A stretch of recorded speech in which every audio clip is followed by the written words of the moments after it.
ஒரு ஆச்சரியத்தக்க நிகழ்ச்சி அப்படின்னாங்க, நம்ம மதுரையிலேருந்து நாங்கள் ரிட்டர்ன் ஆகுறாங்க.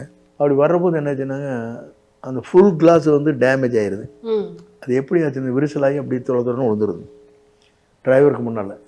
ஆனால் அம்மா உள்ளே இருக்காங்க, ரெஸ்டாரண்ட்டுக்குள்ளே இருக்காங்க. அவங்க ரெஸ்டாரண்ட்டில் கொஞ்சம் ரிலாக்ஸ் ஆகி பின்னால் அந்த ஒரு டோர் மாதிரி இருக்குங்க.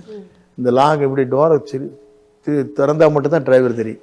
அப்போ ஒரு 5 நிமிஷம் வண்டி நிற்கிறத பார்த்துட்டு எங்கே வண்டி ஸ்லோவாகி நிற்கிதுன்ட்டு அந்த கிளாஸ் ஓப்பன் பண்ணிவிட்டு, ஏன் வண்டி நிற்குதுனாங்க, இப்படி கிளாஸ் குனிராக விழுந்து உடஞ்சி போச்சுக்கம்மா அப்படின்னு டிரைவர் சொல்கிறாரு. அம்மா இந்த பக்கம் டோரை ஓப்பன் பண்ணுற இடத்துல என்னை கூப்பிடுறாங்க. என்ன செய்ய முடியும், என்ன பண்ண போகிறீங்கன்னு. கிளாஸ் வந்தாச்சுமா 2 மினிட்ஸில் மாட்டிடுவாங்க, அதுக்குள்ளே சொல்லியாச்சு, இன்ஸ்ட்ரக்ஷன் கொடுத்தாச்சுமா, அதில் ரெடி ஆகிடுச்சு. அது லேட் நைட்டு. டிவிஎஸ் எம்டிகிட்ட சொன்னது, எம்டி எல்லாம் கம்ப்யூட்டர் வந்துச்சு, டீமே வந்தாச்சு, நிற்கிறாங்க ரெடியாங்க.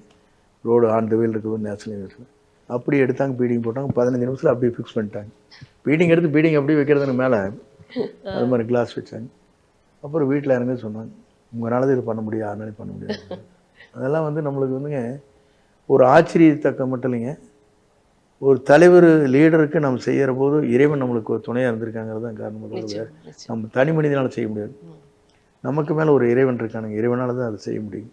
அதுதான் எல்லோரும் இறை வழிபாடு பண்ணுறாங்க. எல்லாருமே ஒவ்வொரு மதத்தை சேர்ந்தவங்க அவங்க தனித்தனி வழிபாடு பண்ணுறாங்க.